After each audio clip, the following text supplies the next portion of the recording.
Voilà, gloire au Seigneur, donc que Dieu soit béni. Nous commençons la deuxième partie de ce grand message, le calvaire, donc, et cela est très important, un inventaire sanguinaire. Et évidemment, c'est la base, c'est le socle solide, bétonné de notre foi chrétienne. Si on s'éloigne de la croix, nous sommes en danger, nous sommes en dérive, et nous devons continuer à rester donc autour de la croix, l'évangile du calvaire, l'évangile de la crucifixion de nous-mêmes, pour continuer à avoir l'approbation de Dieu et la présence du Saint-Esprit. Si vous voulez bien, on va aller dans deux passages. Un premier passage dans Deutéronome, au chapitre 21. Deutéronome, chapitre 21, ce que la loi déclarait par rapport, donc, aux condamnés à mort. Deutéronome, chapitre 21, verset 22. Deutéronome, chapitre 21, et le verset 22. Il est dit ici, si l'on fait mourir un homme qui a commis un crime digne de mort, et que tu l'aies pendu à un bois, son cadavre ne passera point la nuit sur le bois, mais tu l'enterreras le jour même, car celui qui est pendu est un objet de malédiction auprès de Dieu. Et tu ne souilleras point le pays que l'Éternel ton Dieu te donne pour héritage. Et vous savez que Jésus, donc, a été enterré le jour même, donc, de sa mort. Il était pendu, cloué au bois. Selon la loi a été accomplie. Nous allons lire un autre passage maintenant dans le Nouveau Testament, dans la première épître aux Corinthiens. Première épître aux Corinthiens, le verset 18, 1 Corinthiens, premier chapitre, verset 18, « Car, dit l'apôtre Paul, la prédication de la croix est une folie pour ceux qui périssent. Mais pour nous qui sommes sauvés, elle est une puissance de Dieu. Aussi est-il écrit, je détruirai la sagesse des sages et j'anéantirai l'intelligence des intelligents. Où est le sage? Où est le scribe, l'écrivain? Où est le disputeur de ce siècle, le contestataire? Dieu n'a-t-il pas convaincu de folie la sagesse du monde? Car puisque le monde, avec sa sagesse, n'a pas connu Dieu dans la sagesse de Dieu, il a plu à Dieu de sauver les croyants, ceux qui croient, par la folie de la prédication. Les Juifs demandent des miracles et les Grecs cherchent la sagesse. Nous prêchons Christ crucifié. Scandale pour les Juifs et folie pour les païens, mais puissance de Dieu et sagesse de Dieu pour ceux qui sont appelés tant Juifs que Grecs. La folie de Dieu est plus sage que les hommes et la faiblesse de Dieu est plus forte que les hommes. Amen. Seigneur, nous voulons te bénir et nous voulons te glorifier, Seigneur, pour ta grande sagesse, pour ce plan magnifique de sauvetage de ceux qui croient. Nous te demandons, Seigneur, de bénir abondamment la réflexion de nos cœurs, ce que nous allons entendre, Seigneur, que le Saint-Esprit guide nos pas vers ce lieu horrible et pourtant éblouissant et merveilleux, le calvaire, sur lequel ton Fils a été cloué pour nous sauver de nos péchés. Amen. Et tout le peuple dit Amen. Gloire à Dieu. On peut s'asseoir, frères et sœurs, chers amis. Alléluia. Gloire à Dieu. Un Messie crucifié. Imaginez. Un Messie crucifié. Aux yeux des Juifs, c'était une pierre d'achoppement. Ils ne pouvaient pas croire une chose semblable. La Bible emploie le mot scandale. Scandale pour les Juifs. Parce que quelqu'un de cloué au bois, de pendu au bois, c'était une malédiction c'est quelqu'un qui était maudit de Dieu et maudit des hommes. Donc, comment quelqu'un cloué sur une croix pouvait-il être le Messie? Scandale pour les Juifs. Pour les païens, folie. Folie totale. Folie pour ceux qui périssent. Nous avons lu. Et dans ce passage de 1 Corinthiens, premier chapitre, le mot folie revient 4 fois. Mais la folie de Dieu est plus sage, amen, que tous les hommes, je dirais, réunis ensemble. Pour les Juifs, quelqu'un de pendu sur un arbre, quelqu'un de cloué sur une croix, quelqu'un d'accroché à une croix était maudit par Dieu. Et donc Jésus était maudit par Dieu. Voyez? Si on fait mourir un homme qui a commis un crime digne de mort et qu'on l'ait pendu à un bois, il ne passera pas le reste de la journée sur le bois, on l'enterrera le jour même. Et c'est ce qui est arrivé pour Jésus. À leurs yeux, aux yeux des Juifs, Jésus ne pouvait pas être le Messie et le roi qu'ils attendaient. C'était une notion totalement absurde, une idiotie, une folie. Comment cela pouvait-il être vrai? Alors, et nous l'avons vu dans la première partie, les leaders, les dirigeants juifs ont organisé, ont orchestré tout cela. Et ils ont incité, ils ont encouragé la foule insensée. Et les leaders ne savaient pas que Jésus était véritablement maudit par Dieu. Jésus a été maudit par Dieu. C'était vrai, vraiment. Et vous avez lu la prophétie d'Ésaïe 53. Il devait être frappé de Dieu. Frappé de Dieu et humilié. Le verset 8 nous dit dans Ésaïe 53, frappé pour les péchés de mon peuple. Verset 10, il a plu à l'Éternel de le casser, de le briser par la souffrance en le mettant à mort. Jésus était véritablement malédiction lorsqu'il était sur la croix. Et Dieu le Père a dû l'abandonner parce qu'il était un objet de malédiction. Mon Dieu, pourquoi m'as-tu abandonné? Il était véritablement abandonné de Dieu. Il prenait, n'oubliez pas, notre place. C'est mon remplaçant. Il a pris notre place. Et dans Galates, chapitre 3, Paul va expliquer en disant, Jésus nous a rachetés de la malédiction de la loi. Étant lui-même, Jésus, devenu malédiction. Jésus sur la croix était la malédiction.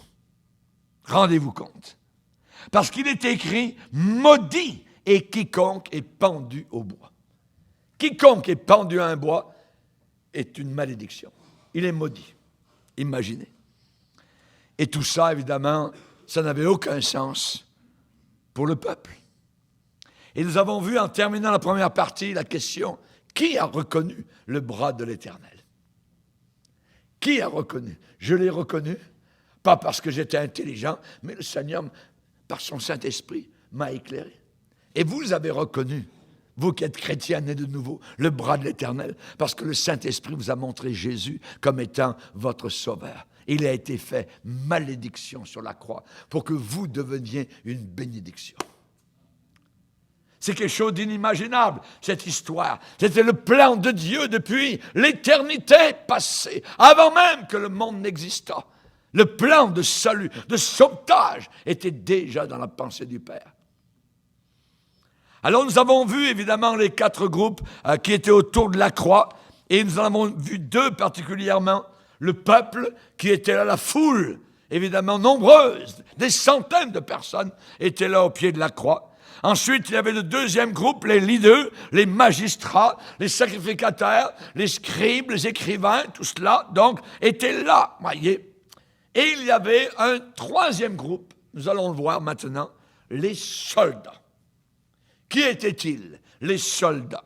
Eh bien, la Bible en parle, des soldats romains qui était là. Parce qu'à cette époque, Israël était sous la botte romaine. Les Romains régnaient donc dans ce pays d'Israël. Et les Juifs n'avaient pas le droit de mettre à mort quelqu'un sans la permission des autorités romaines. Les soldats romains étaient en garnison, donc, à Jérusalem.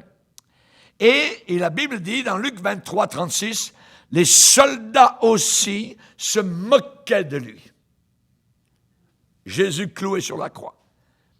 Et s'approchant, ils lui présentèrent du vinaigre, du vin sûr, une piquette.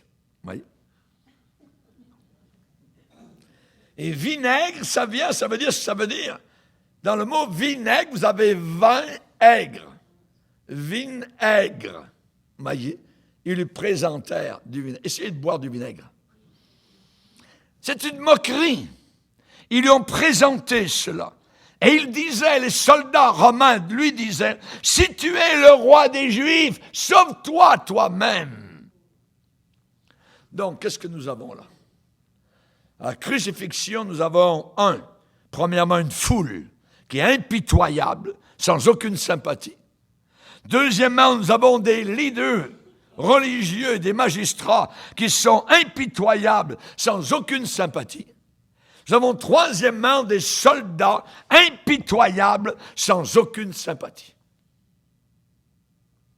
Ces soldats ne connaissaient rien du tout de la théologie juive, la religion juive. Mais ces soldats se sont simplement joints au jeu. Le jeu avait commencé et ils ont continué dans la même vague, donc de moquerie, de comédie. Ils sont entrés dans la game. Ils ont seulement suivi le même sens. Ils, la Bible dit, se moquèrent. Ils se moquèrent, eux aussi. Et ils l'ont accablé de sarcasme. Se moquèrent, ça veut dire en grec empazo, voyez, ça veut dire infliger encore plus de douleur. Ça veut dire mettre la moquerie en plein visage. Voyez. Vas-y, attrape. Voyez. Alors que Jésus était cloué, accroché, agonisant, comme si ses soldats étaient ses propres serviteurs, soumis, dociles, et lui cloué comme s'il était un roi. Ils lui offrirent du vin sûr, ils lui présentèrent du vin aigre. Pendant la crucifixion, il y a eu plusieurs occasions clairement identifiées où on a offert quelque chose à boire à Jésus. 3 fois, d'après ce qui est écrit dans le texte. La première fois, c'est quand ils ont amené Jésus au lieu de la crucifixion. Ils lui ont offert une boisson sédative, voyez, pour que ça soit plus facile à le clouer. Une sorte de drogue, voyez, parce que généralement, les gens qui étaient cloués à la dernière minute, quand ils étaient au sol et qu'on plantait les clous dans leurs mains et dans leurs pieds, ils résistaient, il y avait une sorte de combat. Alors, les Romains essayaient de leur donner une sorte de sédatif pour que ce soit plus facile à clouer, donc, les condamnés à mort, pour qu'ils ne se battent pas, pour qu'ils ne résistent pas. Jésus a refusé. Jésus a refusé le sédatif. La deuxième fois, où on voit la toute fin de son agonie, proche de sa mort, environ 6 heures plus tard, à 15 heures, Jésus a crié « J'ai soif !» Alors, les soldats ont élevé vers lui une boisson sur une éponge, au bout d'un bâton. Et la troisième fois, c'est ici, dans Luc 23, verset 36, ça semble quelque chose de différent des 2 autres occasions, et ça faisait partie du jeu qu'il jouait, de cette comédie. Ici, ce n'est pas quelque chose que Jésus demandait, ce n'était pas un sédatif, puisqu'il était déjà cloué, et la moquerie était en pleine évolution, à pleine échelle, à pleine ventilation, continuelle, c'était une moquerie totale. Et ils lui ont offert du vin sûr, du vin aigre. Et ils ont dit en même temps, si tu es le roi des Juifs, sauve-toi toi-même. La moquerie était en train d'atteindre des proportions ultimes. Les soldats romains étaient en train de boire, je dirais, un degré de vin. Quand ils étaient soldats ou dans les garnisons, ils buvaient un vin, une sorte de piquette qui n'était pas très alcoolisé. Et c'est cela qu'ils ont offert à Jésus. Ils ont imité les chefs religieux, ils ont imité le peuple, la foule autour de la croix, dans la moquerie. Ils ont vomi leur moquerie à la face de Jésus-Christ au travers de leur bouche sale. L'évangéliste Luc place une note très importante dans le texte. Il y avait au-dessus de lui cette inscription, « Celui-ci est le roi des Juifs ». Sur la croix, il y avait une sorte de pancarte au-dessus de sa tête qui avait été clouée et c'était marqué « Celui-ci est le roi des Juifs ». Voilà le thème déclencheur de cette comédie burlesque. Tout a été joué avec cette idée. Maintenant, cette inscription au-dessus de la tête de Jésus, d'où venait-elle? Celui-ci est le roi des Juifs. Et on sait, historiquement, que les gens crucifiés, eh bien, la nature, la raison de leur crucifixion, de leur crime, était écrit, était affiché. Et comme Jésus n'avait commis aucun crime, on ne pouvait rien placer, rien marquer, rien afficher. Alors, c'est Pilate. Pilate qui a décidé ce qui serait marqué sur l'inscription de la raison de la crucifixion de Jésus.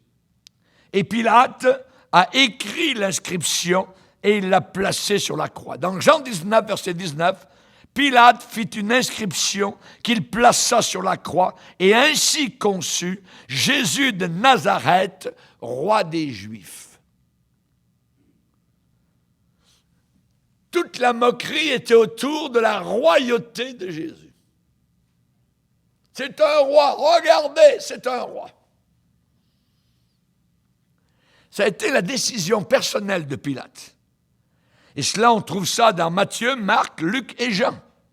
Il est dit, beaucoup de Juifs lurent l'inscription, car le lieu de la crucifixion était proche de la ville. À l'extérieur des murailles de Jérusalem, mais proche des portes de la ville. Donc c'était un lieu où beaucoup de gens passaient, où on entrait et on sortait. Et c'est là, on voulait que les gens voient bien ce que, évidemment, on pensait de quelqu'un qui se rebellait contre Rome. Et on voit évidemment que, encore une autre raison pourquoi il y avait une si grande foule, eh bien, c'est que c'était la Pâque. Voyez, il y avait environ, on pense qu'il y avait 1 million de personnes dans toute la ville de Jérusalem. Tout le monde était tassé de partout, à cause de la fête de la Pâque, qui était évidemment fêtée depuis des siècles à Jérusalem.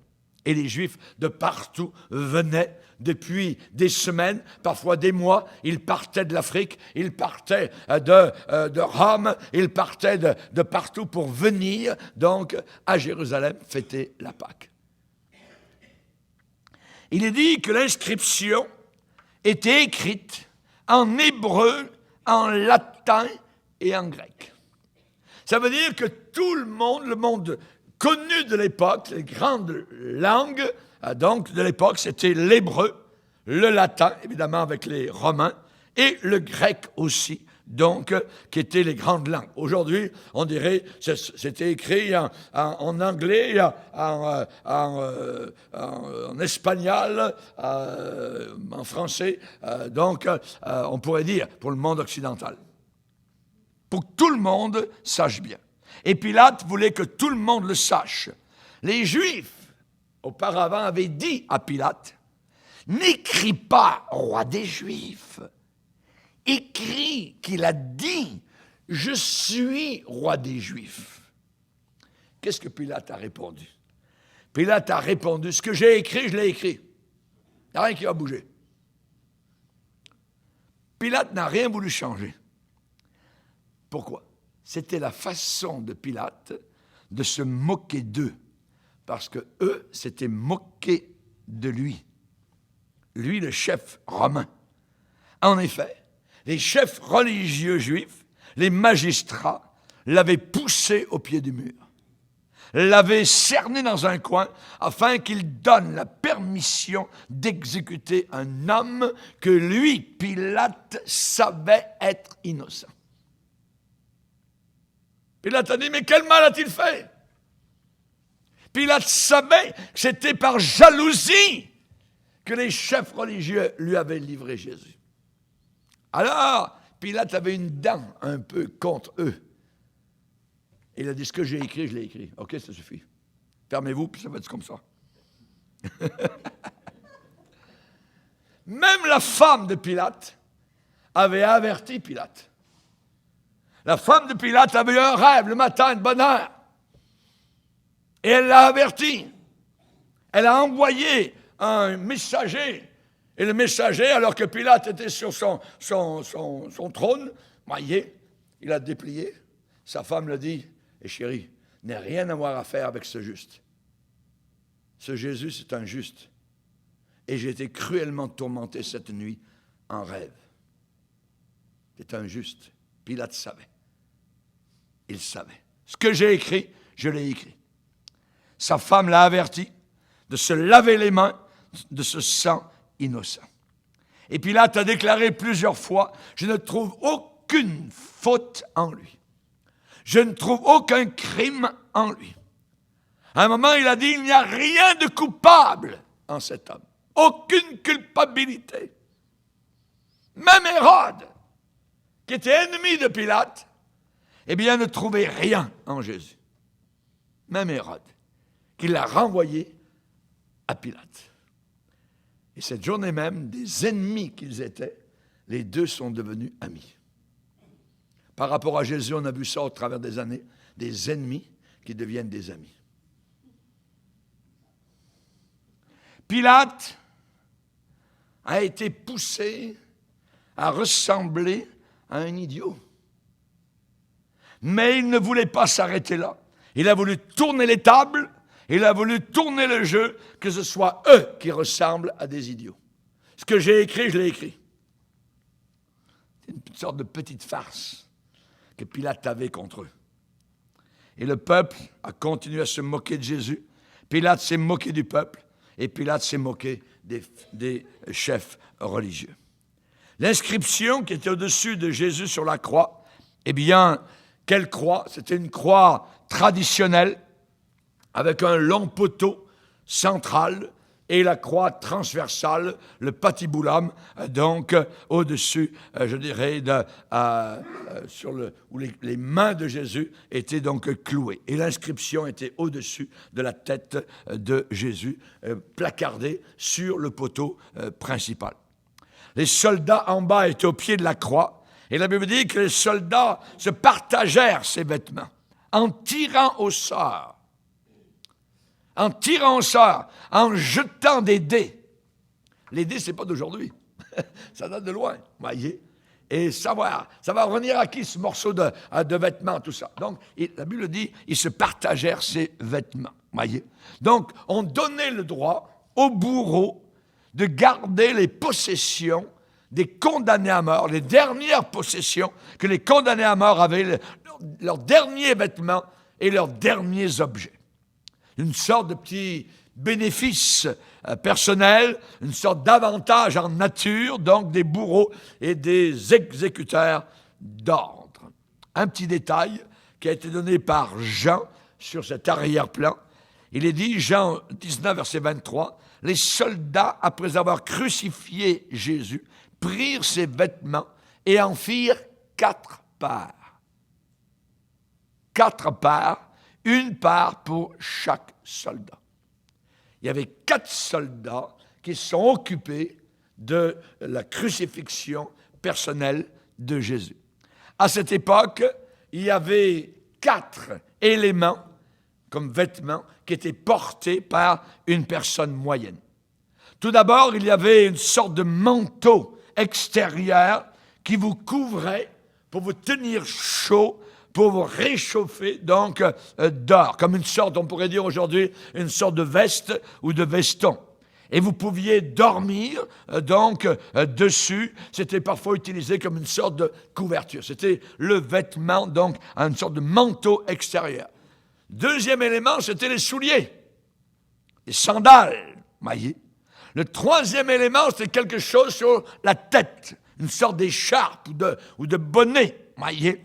Et le quatrième élément, c'était une ceinture très large en tissu.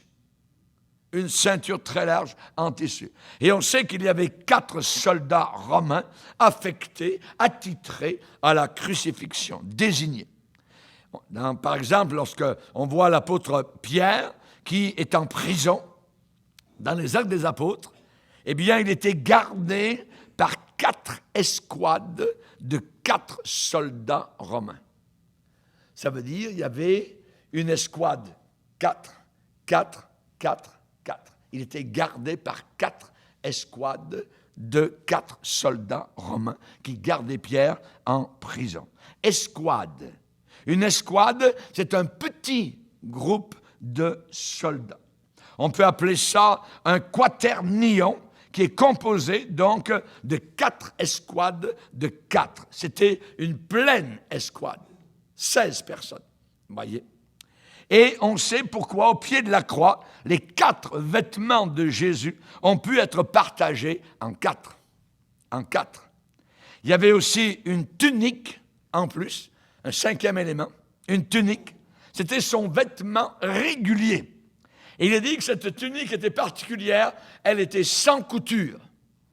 Aucune couture, de haut en bas. Ah, gloire au Seigneur. Gloire au Seigneur. D'un seul tissu, depuis le haut jusqu'en bas. Donc ça veut dire que cette robe était tissée d'un seul morceau, d'un seul élément. Et se dire entre eux, ne la déchirons pas, mais tirons au sort. Jetons les dés pour décider à qui elle reviendra, à qui elle sera.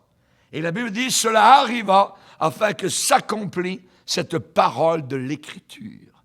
Ils se sont partagés mes vêtements et ils ont tiré au sort ma tunique. Exactement tel que la Bible disait. Les 4 vêtements de Jésus ont été partagés et la tunique qui restait a été tirée au sort, tel que les Écritures l'avaient dit des siècles auparavant. Conclusion, il dit, voilà ce que firent les soldats. Donc, ils ont jeté les dés. Ils ont tiré au sort, ils ont divisé ces vêtements parmi eux, les 4 soldats, et chacun a pris un des 4 éléments. Et en plus, il y a quelqu'un qui a gagné cette journée-là, la fameuse tunique, sans couture, de Jésus. Arrivé à ce point-là, Jésus était dépouillé, privé d'absolument tous ses vêtements, dégarni, dénudé, dépossédé, pillé. Ils ont fait tout ce qu'ils purent pour lui ôter sa dignité personnelle. Et s'il restait encore quelque chose de sa dignité, ils ont voulu faire de lui un tel objet de moquerie et de risée qu'il ne restait absolument rien. Christ, tout nu, sur la croix du Calvaire. Les catholiques les peintres nous ont montré une sorte de petit pagne autour de Jésus. Ça, c'est évidemment les idées des peintres italiens. Ce n'est pas la réalité. Jésus était là, tout nu, sans plus rien, accroché, maudit de Dieu, maudit des hommes. Vous vous rappelez Adam et Ève? Dès qu'ils ont eu péché, ils ont été conscients de quoi? Leur nudité. Leur nudité, tout de suite. La nudité, dans la Bible, est associée à la culpabilité morale. La nudité symbolise la honte devant Dieu. Il est dit qu'Adam et Ève connurent, sûrs qu'ils étaient nus. Tout de suite, la réaction, c'est essayer de se couvrir. Et ils ont cousu eux-mêmes des feuilles de figuier. Dans l'Apocalypse, à l'église de Laodicée, le Seigneur va dire, « Tu ne sais pas que tu es malheureux, misérable, pauvre, aveugle et nu. » Nu devant Dieu. C'est une honte. Une église de la fin des temps, totalement nue devant le Seigneur, qui n'est pas revêtue du sang de Christ, du salut de Dieu, du vêtement de la véritable louange. Tu ne sais pas que tu es nu. À Sardes, une autre église, le Seigneur va dire, tu as ici quelques hommes qui n'ont pas souillé leurs vêtements. Ils marcheront avec moi en vêtements blancs, parce qu'ils en sont dignes. Ici au Calvaire, Jésus est tout nu, dépouillé de tout honneur, de toute dignité. Il est rendu tout nu à notre place. Il est amené à la position de manifester le symbole de la culpabilité morale et de la honte morale devant Dieu. Il prend vraiment ma place et ta place. Il n'est pas couvert, mais il est condamné, accablé. Il n'est pas revêtu, mais il est jugé. Il n'est pas habillé, mais il est maudit par Dieu dans cette nudité qui n'était pas la sienne, mais qui était la nôtre. Nu à notre place, devenu le symbole de notre culpabilité, notre honte morale, notre déchéance. Pas couvert, pas revêtu par Dieu, mais jugé par Dieu. Dieu a déversé sur lui la pleine force de sa colère sur sa nudité, sa honte. C'est un lieu très saint. Jésus, lui qui a été dénudé pour nous, est devenu notre couverture. Il est devenu notre protection. Il est devenu notre revêtement. Voilà la sagesse de Dieu. Notre agneau nous protège, nous couvre. Il nous revêt. Il est notre habit de peau. Quand Adam et Ève étaient nus, ce qu'eux ont pensé et de quoi ils se sont couverts, ne les cachez pas. Il a fallu que Dieu tue, saigne un animal. Dieu a pris la peau de l'animal, a fait des vêtements et a recouvert Adam et Ève. Et la Bible dit dans le Nouveau Testament, revêtez-vous de Christ. Vous avez revêtu Christ. Nous allons passer au 4e groupe. Ce sont les malfaiteurs, les gangsters. Ce sont deux. Les brigands, les larrons, les voleurs. On les appelle de toutes sortes de noms. Les 4 groupes autour de la croix, c'est la foule impitoyable, sans aucune sympathie. Deuxièmement, les dirigeants religieux, les magistrats, impitoyables. Troisièmement, les soldats, impitoyables, aucune sympathie. Et finalement, on arrive au 4e groupe, les 2 malfaiteurs. Impitoyables, eux aussi, aucune sympathie, avec le gars du milieu. Il est dit dans Luc 23, 39, l'un des malfaiteurs crucifiés l'injuriait, même sur la croix. Injurié par l'un des, je dirais quasiment de ses collègues crucifiés avec lui. N'es-tu pas le Christ? Sauve-toi toi-même et sauve-nous. L'injurier. C'est la même chose que les autres groupes. Tous sont en train de jouer la même partie, la scène théâtrale. Luc mentionne un seul malfaiteur, mais Matthieu et Marc nous disent le reste de l'histoire. Les brigands, pluriel, crucifiés avec lui, l'insultaient de la même manière.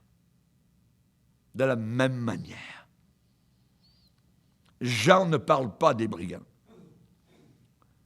Dans Marc 15, il est dit, ceux qui étaient crucifiés avec lui l'insultaient aussi. Ça veut dire que ces deux brigands se sont joints ensemble. Et ils se sont joints avec toute la foule. Et ils se sont joints avec tous les magistrats, avec tous les chefs religieux, avec tous les soldats. Et Luc, l'apôtre, nous dit ce que l'un des brigands disait, mais les deux étaient impliqués dans l'insulte envers Jésus. N'es-tu pas le Christ? N'es-tu pas le Messie? Une fois de plus, encore la moquerie, le sarcasme. Sauve-nous. Et toi aussi. Sauve-nous en même temps.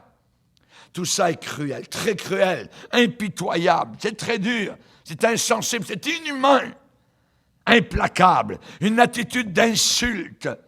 Ces deux brigands voulaient faire quoi? Ils voulaient blesser, ils voulaient outrager, attaquer, diffamer, offenser, humilier.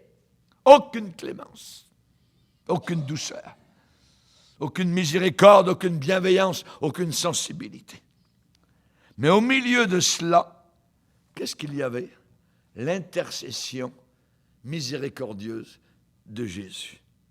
Totalement opposée aux antipodes de ces quatre groupes. Père, pardonne-leur! Ils ne savent pas ce qu'ils font. C'est choquant. Très choquant. Ces cœurs si méchants. Et Jésus ne se défend même pas. Ce qui jaillit de ces bouches si sales, viles, de ces cœurs si durs, tout est dirigé vers le Fils de Dieu. Tout est dirigé vers lui. C'est le plus grand blasphème. C'est le plus grand blasphème. C'est la profanation ultime de la sainteté. C'est le péché le plus bas jamais commis. La méchanceté à son plus bas niveau. L'injustice sans aucun parallèle.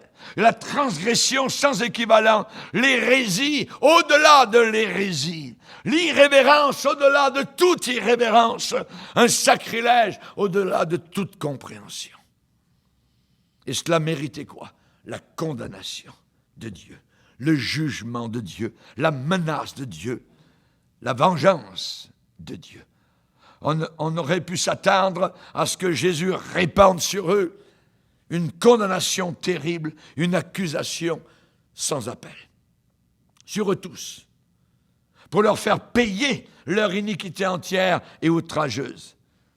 Mais, tout de suite, là, à ce moment-là, sur le spot, maillé, Jésus ne l'a pas fait. Père, pardonne-leur. Le pardon. Est-ce possible? Jésus demande à Dieu de leur accorder le pardon à ces ignorants. Jésus a déclaré 7 choses à la croix. Premièrement, Père, pardonne-leur. À l'un des brigands, plus tard, il va dire, qui se repent, aujourd'hui même tu seras avec moi dans le paradis. Ensuite, Jésus a parlé 3e fois à Jean. Il a dit, voici ta mère, en montrant Marie. Et à Marie, il lui a dit, voici ton fils, en présentant Jean. Donc, Jésus a donné à Jean l'apôtre la tâche de prendre soin de sa mère, qui se tenait donc pas très loin de la croix. Puis, pendant 3 heures, toute la terre a été obscure. En plein milieu de la journée, la noirceur totale. Jésus n'a pas dit une seule parole pendant 3 heures, cloué sur la croix. Il n'a pas parlé du tout. La 4e parole, c'est après que les ténèbres se sont dissipées, Jésus a parlé à son Père. « Mon Dieu, pourquoi m'as-tu abandonné ?» La 5e parole, Jésus a parlé aux soldats. « J'ai soif !» Ils lui ont donné une éponge remplie de vinaigre. Sa 6e parole, Jésus s'est parlé à lui-même. Tout est accompli. Et la 7e, Jésus a parlé à Dieu le Père. Père, je remets mon esprit entre tes mains. Et il a baissé la tête. Et à ce moment-là, à Jérusalem, le voile du temple s'est déchiré de haut en bas. Le travail était fini. L'Ancien Testament était aboli. Maintenant, des millions de personnes pouvaient entrer jusque dans la présence du Père à cause de son travail au calvaire. Et la première chose qui a été dite dans les 7 paroles de Jésus à la croix, « Père, pardonne-leur. Père, pardonne-leur. » Chers amis, Jésus a premièrement cherché le pardon de Dieu pour les pires pécheurs qu'il avait blasphémés. Pour les pécheurs les plus bas tombés. Rappelons-nous le père du fils prodigue, courant pour embrasser un fils qui sent, qui pue, qui vient de la porcherie. Mettez-lui la plus belle robe. Pas surprenant que Jésus ait dit que plus quelqu'un est pardonné, plus ce quelqu'un aime. Celui à qui on pardonne peu, aime peu. Celui à qui on pardonne beaucoup, aime beaucoup. Il y a un degré d'intensité dans notre amour par rapport à Jésus. Si nous rendons compte comment le Seigneur nous a véritablement pardonné, alors nous allons l'aimer. Hé Pierre, m'aimes-tu plus que ne m'aime cela? On peut aimer plus, on peut aimer moins que d'autres. Celui à qui on pardonne beaucoup aime beaucoup. Et Jésus s'est mis en position, en situation pour pardonner tous ces grands pécheurs qui étaient là. Auriez-vous pardonné à cette foule qui était comme des chiens hurlant à ses pieds, se moquant, le ridiculisant? Auriez-vous pardonné à ces chefs religieux qui avaient concocté toute l'affaire et qui, au milieu de la foule, leur avaient dit « Hey, dites, crucifie-le à Pilate. » C'est eux qui avaient monté tout le coup. Auriez-vous pardonné à des gens semblables? Auriez-vous pardonné à des soldats alors qu'ils ont pris les marteaux romains et les clous en fonçant dans les chairs ces clous? Celui à qui on pardonne beaucoup aime beaucoup. Jésus s'est mis dans cette position pour pardonner les grands pécheurs, pour que ces gens-là puissent expérimenter un grand amour. Nous, chrétiens, nous vivons, à partir de notre salut, un grand amour. Un très grand amour. Pierre va dire, lui, Jésus, qui injuriait, ne rendait pas d'injures, abusait, maltraitait, ne faisait pas de menaces, ne criait pas vengeance, mais s'en remettait à celui qui juge avec justice. Et Étienne, rappelez-vous, le premier martyr, a suivi l'exemple de Jésus.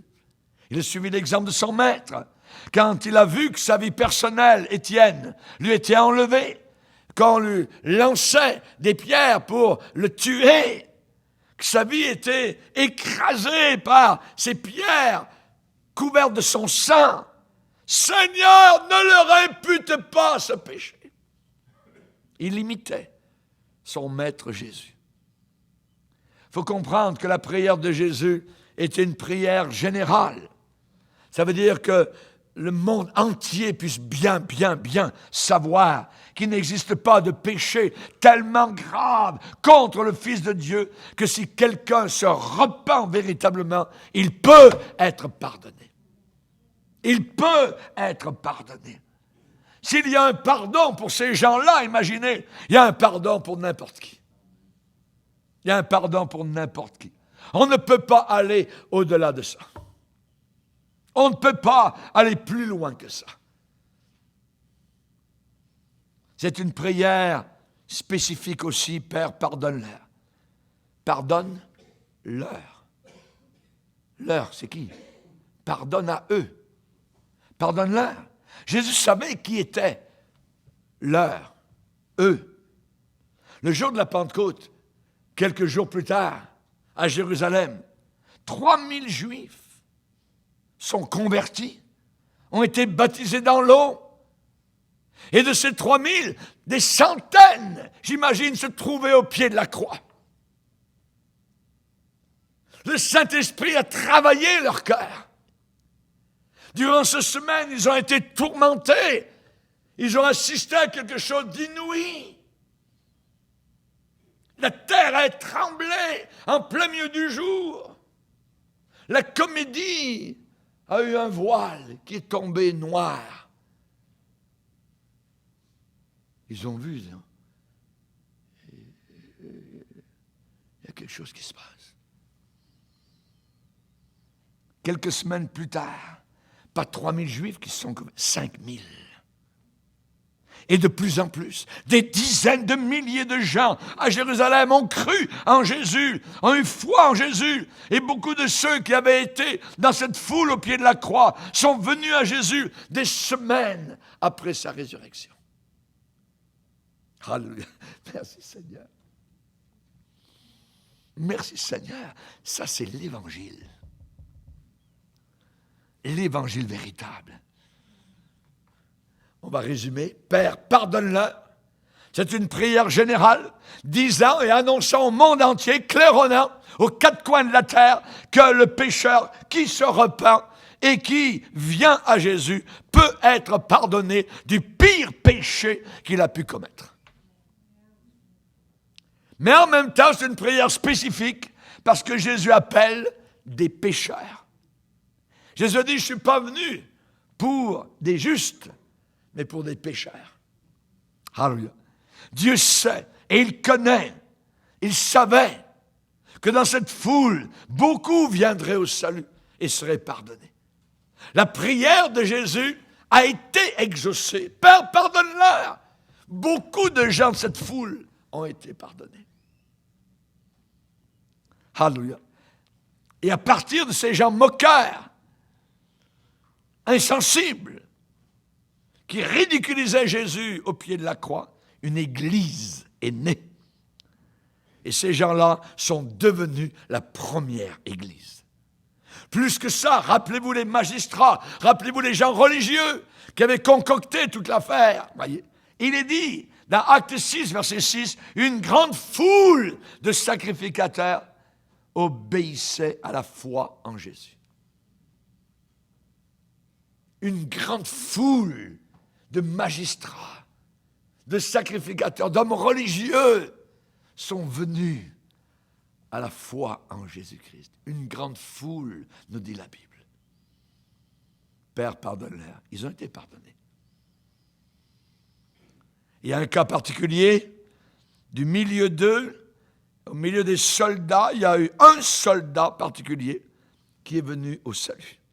Il est dit le centenier, voyant ce qui était arrivé au pied de la croix, glorifia Dieu et dit, certainement cet homme était innocent, juste.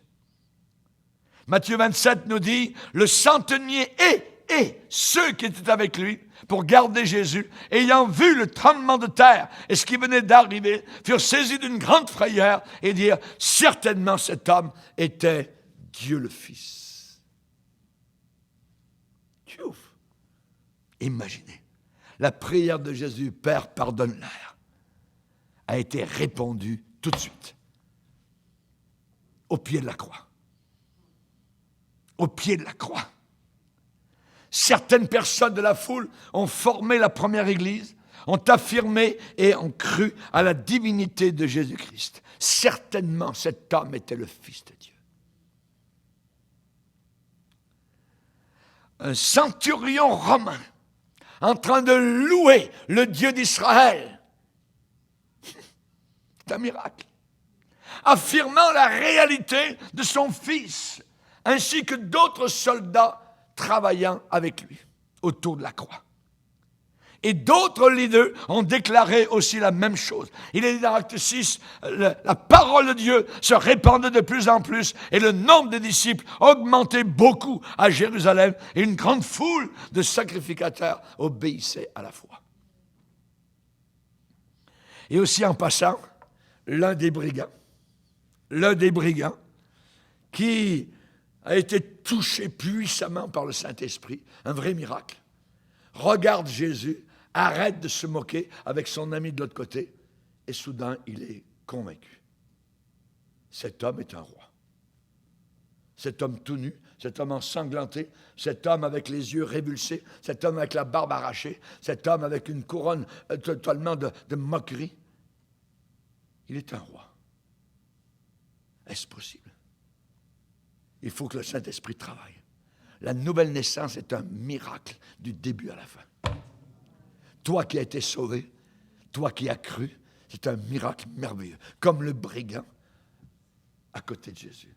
Jésus, souviens-toi de moi quand tu vas entrer dans ton règne. Tu as un royaume. Souviens-toi de moi et pitié de moi. Aujourd'hui même, je te le dis, tu seras avec moi dans le paradis. Cette même journée, le roi de gloire et le brigand de la terre marchaient main dans la main sur les pavés d'or du ciel.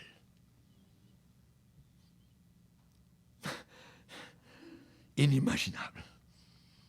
C'est le salut. C'est le salut. Quand le centurion au pied de la croix a cru, certainement cet homme était le Fils de Dieu. Ça lui a ouvert pleinement, toutes grandes, les portes du pardon de Dieu.